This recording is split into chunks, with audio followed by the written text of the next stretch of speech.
Hello বন্ধুরা, south Bengal IT চ্যানেলের পক্ষ থেকে আরও একবার সবাইকে স্বাগতম। আহ, আশা করি সবাই ভালো আছেন। এটা আমাদের লারাভেলের চতুর্থতম ভিডিও টিউটোরিয়াল পর্ব। তো বিগত তিনটা ভিডিওতে আমরা প্রথমে কীভাবে একটা লারাভেলের প্রজেক্ট শুরু করতে হয় এবং কিভাবে একটা টেমপ্লেট নিতে হয় এবং একটা ফুল টেমপ্লেটকে কিভাবে করে আপনার লারাভেল প্রজেক্টে সুন্দরভাবে কন্ট্রোলের মাধ্যমে নিয়ে আসতে হয়, আশা করি এই ভিডিও তিনটে দেখেছেন। তো এই পর্বে আমরা আরও নতুনত্ব কিছু দেখব। তো চলুন শুরু করা যাক। তো এই পর্বে আমরা ইনসার্ট অর্থাৎ অ্যাড এমপ্লয়ি যখন আমরা ক্লিক করব, অর্থাৎ এই এমপ্লয়ির ইনফরমেশনটাকে আমরা আমাদের ডাটাবেজের মাইএসকিউএল সার্ভারে এটাকে রেকর্ডটা সেভ করব এবং পরবর্তী ভিডিওতে আমরা এগুলোর লিস্ট আকারে এখানে শো করব। তো চলুন এই কাজটাই আমরা শুরু করি, যে আমরা কি করে এই ফর্মটাকে আমাদের ডাটাবেজের সার্ভারে আমরা ইনসার্ট করতে পারি। তো যেহেতু এটাকে আমরা ইনসার্ট করব, তো অবশ্যই একটা ডাটাবেজ দরকার হবে। আমরা একটা ডাটাবেজ নেওয়ার জন্য লোকাল হোস্ট /phpMyAdmin আমরা লিখে যদি এন্টার প্রেস করি, তাহলে আমাদের মাইএসকিউএল সার্ভারে অর্থাৎ ডাটাবেজের প্যানেলটা দেখতে পাবো। দেখুন অলরেডি চলে আসছে। তো আমরা একটা নিউ ডাটাবেজ ক্রিয়েট করে ফেলি। ডাটাবেজের আমরা নাম দিলাম ক্রুড সিম্পলি এবং এটাকে ক্রিয়েট করলাম। তো এই মুহূর্তে ডাটাবেজে আমরা কোনো কিছু ইনসার্ট করব না, জাস্ট একটা phpMyAdmin লিখে এখানে শুধু নিউ নামে একটা ক্রুড নামে একটা ডাটাবেজ ক্রিয়েট করলাম। তো ডাটাবেজের জন্য আমাদের প্রথমে যে কাজটা করে নিতে হবে, সেক্ষেত্রে আমরা একটা মাইগ্রেশন তৈরি করতে পারি। তো এখন একদম যারা নতুন তাদের কাছে মাইগ্রেশন একটা অদ্ভুত ওয়ার্ড মনে হতে পারে, যে মাইগ্রেশন কি। তো আমরা নর্মালি কি করতাম, যে এখানে ডাটাবেস ক্রিয়েট করে এখন এখানে টেবিলের নাম দিব এবং টেবিলের ভিতরে কি কি ফিল্ড হবে স্পেসিফিকলি তখন আমরা বলে দিব এইখান থেকে স্কিল থেকে। বাট আমরা একটু লারাভেলে একটু ডিফারেন্ট প্রসেসে কাজ করব, সেটা হচ্ছে যে মাইগ্রেশন করে আসলে এই যে টেবিলের ফিল্ডগুলো আসলে জেনারেট করতে হয়। যে আমি কিন্তু যখন একটা ডাটাবেজে ফিল্ড ক্রিয়েট করতেছি তখন টেবিলে বলে দিতে পারতেছি যে হ্যাঁ এখানে আমার কয়টা কলাম হবে, এটা কোন টাইপের ডাটা অ্যাক্সেস করতে পারে, এটা কি স্ট্রিং হবে কি না, এটা লেন্থ কত ক্যারেক্টার হবে, এটা কি ইমেল হবে কি না, আমরা সব কিছু এখান থেকে আমরা কোঅর্ডিনেটরে করতাম। তো এখন আমরা এই কাজটা আমাদের মাইগ্রেশনের মাধ্যমে করব। সো মাইগ্রেশনের জন্য আপনাকে একটা মাইগ্রেশন আমরা একটা তৈরি করে ফেলি। সো আমরা এটাকে Ctrl+C দিলাম এবং যেটা লিখতে পারি যে PHP artisan make migration এবং মাইগ্রেশনের আমরা নামটা দিব, যে কি নামে মাইগ্রেশন করতে পারি। সো যেহেতু আমরা এমপ্লয়ি নিয়ে কাজ করতেছি, আমরা এমপ্লয়ি নামে লিখি এমপ্লয়ি। ওকে, এন্টার প্রেস করলাম, ক্রিয়েটেড মাইগ্রেশন। তাহলে আমার একটা মাইগ্রেশন ক্রিয়েট হয়ে গেল। এখন আমি আপনাদেরকে কিন্তু বলেছিলাম যে যখন আপনি কন্ট্রোলার নেবেন, মাইগ্রেশন নেবেন, যখন আপনি মডেল নেবেন, তখন সাথে সাথে আপনার সার্ভারটা কি হবে, অটোমেটিকলি সে অফ হয়ে যাবে। আমি এখন যদি এটা অ্যাক্সেস করতে যাই, সেক্ষেত্রে আমার কি আসবে, নট ফাউন্ড। তাহলে পূর্বের ন্যায় আমার সার্ভারটাকে রান করতে হবে। কি লিখবো বলেন তো, PHP দেন গুড আর্টিসান দেন সার্ভ। যদি এন্টার প্রেস করি, আবার আমার সার্ভারটা চালু। আমি যদি একে রিফ্রেশ করি, তাহলে কিন্তু আমার পূর্বের ন্যায় প্রজেক্ট পাবো। তা আমি আমার প্রজেক্টে চলে আসলাম, এখানে সব কিছু আমি কেটে দিলাম, আবার প্রজেক্ট স্ট্রাকচারে চলে আসলাম। তো আপনার মূলত মাইগ্রেশন কোথায় থাকে এটা আগে বুঝতে হবে, কোন জায়গাতে থাকে। আমরা এখন পর্যন্ত কি শিখলাম, যে অ্যাপের ভিতরে কন্ট্রোলারটা কোথায় থাকে, HTTP-র ভিতরে, আমার পাবলিকের ভিতরে আমি কিভাবে রাখবো ফাইলগুলো, ভিউগুলো কোথায় থাকে রিসোর্সের ভিতরে। ওকে, এতটুকু পারলাম। তো মাইগ্রেশনের জন্য আপনাকে যেটা করতে হবে সেটা হচ্ছে আমরা যেখানে যেতে পারি সেটা হচ্ছে ডাটাবেজের ভিতরে মাইগ্রেশন। তো অলরেডি দেখুন আগে থেকে 3টা মাইগ্রেশন ছিল। ইউজারের এগেনস্টে user, create user table, create password, তারপর হচ্ছে ফেল জব টেবিল। তো ইউজারে যদি একটু আসেন, মাইগ্রেশনটা দেখেন, তো এখানে একটা ফাংশন আছে আপ নামে এবং স্কিমা আছে ক্রিয়েট ইউজার টেবিল, এবং এটা স্ট্রিং প্রথমে আছে আইডি, দেন স্ট্রিং নেম, তারপর স্ট্রিং ইমেল, এবং ইমেলটা হবে ইউনিক টাইপের ইমেল, তারপর ভেরিফাইড না লেভেল, তারপর স্ট্রিং পাসওয়ার্ড, তারপর রিমেম্বার একটা টোকেন থাকবে, টাইম স্ট্যাম্প থাকবে, ঠিক আছে। তো এইভাবে করে একটা মাইগ্রেশন জেনারেট হয়েছে। আমরা যে এমপ্লয়ি নামে যে মাইগ্রেশনটা নিলাম, দেখুন এমপ্লয়ি, সেখানেও কিন্তু আমাদের এরকম আপ নামে একটা ফোল্ডার দেয়। এখন আমরা আমাদের মতো করে টেবিলের ফিল্ডগুলো জেনারেট করব, টেবিলের ফিল্ডগুলো, বারবার বলতেছি টেবিলের ফিল্ডগুলো জেনারেট করব। তো আমরা খুব যেহেতু সময় স্বল্পতা, সো আমরা যে কাজটা করতে পারি এইটাকে কপি পেস্ট করে নিয়ে যাই ইউজার থেকে, আমরা এমপ্লয়ির ভিতরে আমরা যে যে লেখাগুলো আছে এগুলোকে সবগুলোকে নিয়ে আসলাম, স্কিমাগুলোকে। তো যেহেতু আমাদের টেবিলের নাম কি হবে, আমরা একটা টেবিলের নাম দিলাম। তো আমাদের টেবিলের নাম দিলাম যে আমাদের টেবিলের নাম হবে employee table, EMPL OYEE, employee একটা টেবিল হবে যার ভিতরে আমার আইডি থাকবে। এবং এখন আমরা দেখে আসি যে আমাদের টেবিলের ভিতরে কি কি আছে, এমপ্লয়ি নেম আছে, তাই না? এমপ্লয়ি নেম, তা আমরা এখানে এমপ্লয়ি নেম দিই, EMPL OYEE এমপ্লয়ি নেম, এভাবে করে দিলাম এমপ্লয়ি নেম প্রথম যে ফিল্ডটা। দেন হচ্ছে কি এমপ্লয়ি ডেজিগনেশন। সো এমপ্লয়ি, আমরা সবগুলো একটা কাজ করি যে স্ট্রিং আকারে নেই, তাহলে বুঝতে সুবিধা হবে। আমরা এটা কন্ট্রোল ডি দিয়ে আমাদের যে কয়টা দরকার, আমাদের কয়টা দরকার দেখুন, ইনপুট ফিল্ডে 1 2 3 6টা আছে, তাই না? তো আমরা 6টার জন্য 6টা নিব। আমরা এমপ্লয়ি নেম নিলাম, তারপর আমরা এমপ্লয়ি ডেজিগনেশন নিব, তাই না? GNATION designation. তারপরটা আমার কি আছে একটু দেখে নিই, ইমেল, কন্ট্যাক্ট নাম্বার, আমরা এইভাবে করে দিব তাদেরটা যেভাবে আছে, ডিজাইন যেভাবে আছে, ইমেল, তারপর আছে কন্ট্যাক্ট নং, তারপরটা কি আছে অ্যাড্রেস এবং ফটো বা প্রোফাইল, এরপরটা আছে অ্যাড্রেস, এমপ্লয়ি অ্যাড্রেস, তারপর আছে এমপ্লয়ি প্রোফাইল, বা আমরা ফটো নাম দিতে পারি।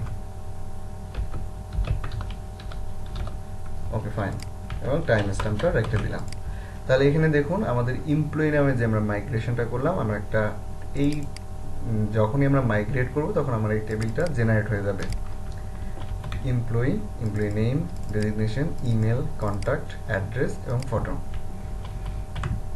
ফাইন, তাহলে আপনাদের এইভাবে করে আপনারা যে ইনপুট ফিল্ডগুলো নেবেন, সেই ইনপুট ফিল্ড ওয়াইজ আপনি এখানে মাইগ্রেশনের ভিতরে বলে দিতে হবে আমার টেবিলের নাম কি, আমি আইডি থাকবে, এবং এমপ্লয়ি নেম সেটা কি স্ট্রিং হবে কিনা, হবে কিনা, এগুলো আপনি লারাভেলের যদি ওদের ডকুমেন্টেশন দেখেন সব কিছু সুন্দরভাবে দেওয়া আছে। আমি জাস্ট বোঝানোর জন্য একবার দেখিয়ে দিচ্ছি।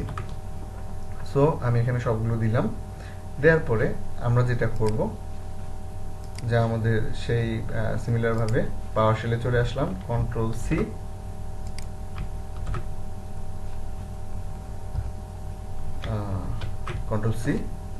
এবং এখানে আমরা মাইগ্রেট করে দেব। মাইগ্রেট আমি যখনই করব তখন কি হবে, আমার এই মাইগ্রেশনের ভিতর থেকে যা যা সে পাবে সেগুলো সে টেবিল জেনারেট করে ফেলবে। ওকে, তাহলে পিএসপি আর্টিসান মাইগ্রেট MIGRAT। ওকে, আমি যদি এন্টার প্রেস করি, ওকে আমাকে এক্সেপশন দেখাচ্ছে, তাই না?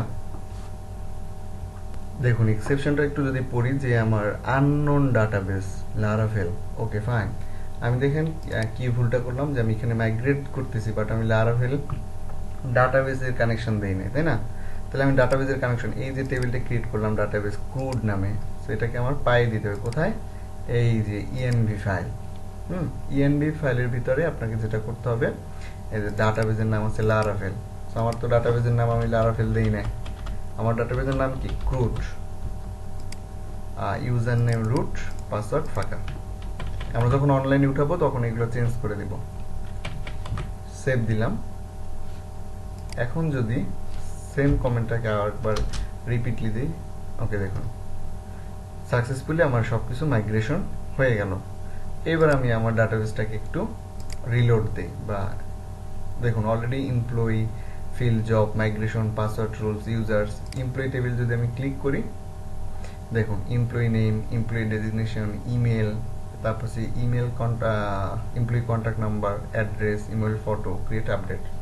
তারপর আমার মাইগ্রেশনের ভিতরে আমি কি করলাম, আমি যেই ইয়াগুলো দিয়ে দিলাম সবগুলো আমার এখানে কিন্তু জেনারেট হয়ে গেল, রাইট? তাহলে এবার মাইগ্রেশন এবং মাইগ্রেট বুঝতে পারছেন? মানে মাইগ্রেশন হচ্ছে আমি কি টেবিল নিব এবং টেবিলের কোন টাইপের ডাটা আমি অ্যাক্সেস করব সেগুলো এখানে বলে দিতে হবে। এবং যখন আমি মাইগ্রেট করব তখন সাথে সাথে সে এই মাইগ্রেশন থেকে যা যা সে পাবে সেগুলো সে ফিল্ড ক্রিয়েট করে ফেলবে, জেনারেট করে ফেলবে। যেমনটা আমি এমপ্লয়ি টেবিল তৈরি করে ফেললাম। ওকে, তা আপনাদের ধরেন আপনি অন্য একটা ইনপুট ফিল্ডের অন্য একটা ফর্মে কাজ করতেছেন, তো সেই ফর্ম ওয়াইজ আপনার একটা টেবিল জেনারেট করা লাগবে। সো একইভাবে আপনি মাইগ্রেশন করে নেবেন।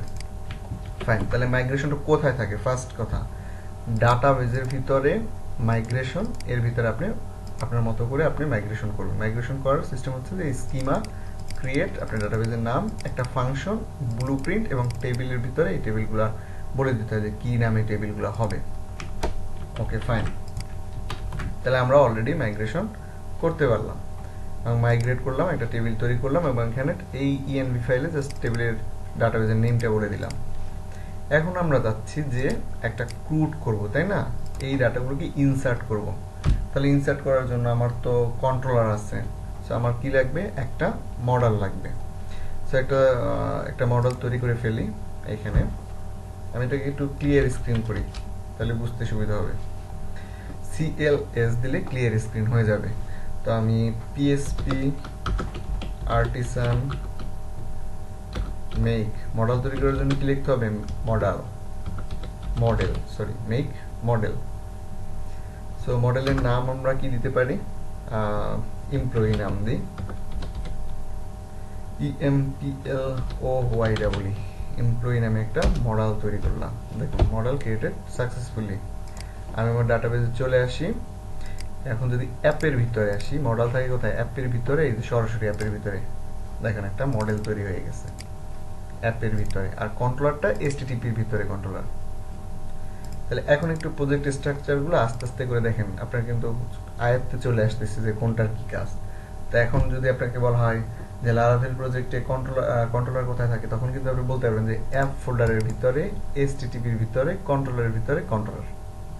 মডেল কোথায় থাকে? অ্যাপের ভিতরে সরাসরি মডেল, রাইট? আমরা এই যে মাত্র যে মডেলটা নিলাম এমপ্লয়ি নামে, সেটা হচ্ছে এখানে। এবার যদি বলা হয় যে আপনার রিসোর্সের ভিউটা কোথায় থাকে, এখন কিন্তু বলতে পারবেন যে রিসোর্সের ভিতরে ভিউর ভিতরে ভিউগুলো থাকে। আবার যদি এরকম জিজ্ঞেস করেন মাইগ্রেশনটা কোথায় থাকে, তখন কিন্তু আপনি বলতে পারবেন যে হ্যাঁ, ডাটাবেজের ভিতরে মাইগ্রেশন থাকে। ওকে, এইভাবে করে আপনি যখন কাজ করবেন, কাজের সাথে সাথে এগুলো শিখে যাবেন। বা কমেন্টগুলো কিভাবে করবেন, আমি মডেল তৈরি করব কিভাবে, আমি সার্ভার রান করব কিভাবে, আমি মাইগ্রেশন করব কিভাবে, আমি শীট তৈরি করব কিভাবে, এগুলো আস্তে আস্তে করে শিখবেন, ধাপে ধাপে, মানে একবারে পারা যাবে না। সো আস্তে আস্তে করে শিখতে হবে। তো এখন আমি আসি যে আমার একটা মডেল তৈরি হয়ে গেল। এখন আমি চাচ্ছি যে এই মডেলের ভিতরে আমার একটা কাজ করে নিতে হবে, যে কাজটা একবারই করব আমরা। যে আমরা এমপ্লয়ি নেম নিলাম, এমপ্লয়ি ডেজিগনেশন নিলাম, email, contact number, address, photo, তাই না? এগুলোকে আমাকে প্রোটেক্টেড করে দিতে হবে এই মডেলের ভিতরে, অর্থাৎ এই মডেলটা থেকে যেন আমি অ্যাক্সেস করতে পারি।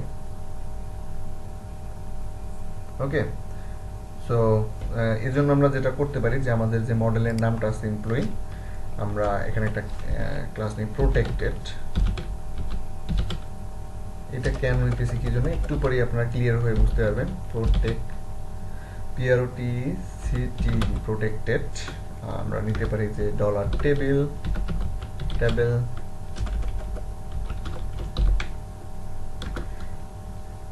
ইকুয়াল হচ্ছে আমাদের টেবিলের নামটা কি ছিল?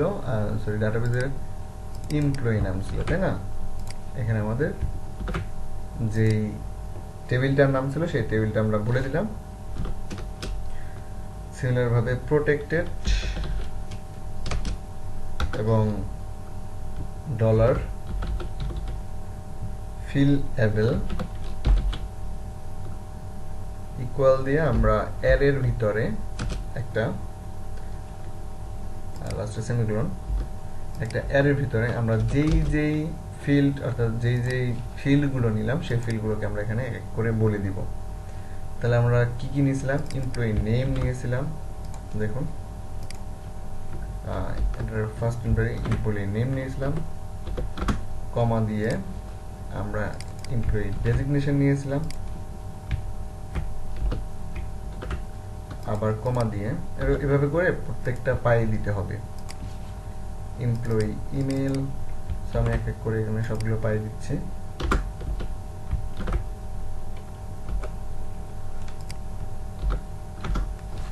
সো আমি এখানে সবগুলো এমপ্লয়ি নেম, তারপর employee designation, employee email, contact number, address, email, photo, আমি সবগুলোকে এভাবে পাই দিলাম। তো ওকে, তো আমরা কি কি দেখলাম আরেকবার একটু যদি রিভিউ করি। অর্থাৎ কারেন্ট চলে যাওয়ার কারণে আমি আসলে কোনো কিছু অ্যাক্সেস করা যাবে না, তাই আমি এটা খুব সংক্ষিপ্ত সময় পজ করতে হচ্ছে, না হলে এই ভিডিওতে আমি আপনাদেরকে ইনসার্ট দেখিয়ে দিতাম। তো আমরা যেটা করলাম সেটা হচ্ছে আমরা একটা প্রথমে একটা মাইগ্রেশন তৈরি করলাম, পিএসপি আর্টিসান মেক মাইগ্রেশন। দেন মাইগ্রেশনের ভিতরে আমরা কিছু টেবিল জেনারেট করলাম, একটা টেবিল জেনারেট করলাম এবং তার ভিতরে কিছু ফিল্ড বলে দিলাম। দেন আমরা মাইগ্রেট করলাম, মাইগ্রেট করার সাথে সাথে আমরা ইএমবি ফাইলে ডাটাবেজের নামটা বলে দিলাম যে কি নামে আমার ডাটাবেসটা আছে। যখন আমি মাইগ্রেট করলাম তখন আমার এখানে সবগুলো চলে আসলো। দেন আমরা একটা মডেল তৈরি করলাম, মডেলটা কোথায় থাকে? অ্যাপের ভিতরে এমপ্লয়ি নামে, এবং আমরা যেই ডাটাগুলো নিলাম এবং যেই টেবিলটা নিলাম সেগুলোকে প্রোটেক্টেড করে দিলাম টেবিল, এবং আমরা যেই ফিল্ডগুলো নিলাম সেগুলোকে ফিলেবল প্রোটেক্টেড করে দিলাম। এইটা হচ্ছে আমাদের অ্যাকচুয়ালি মডেল। আমরা যখন ডাটা ইনসার্ট করব, আপডেট করব, ডিলিট করব, এই মডেলের মাধ্যমে এই কাজটা করব। দ্যাটস এই কাজটা করে নিলাম। আমরা নেক্সট ভিডিওতে দেখাবো কিভাবে ইনসার্ট করতে হয়। তো সবাই ভালো থাকবেন এবং পরের ভিডিও দেখার আমন্ত্রণ জানাচ্ছি।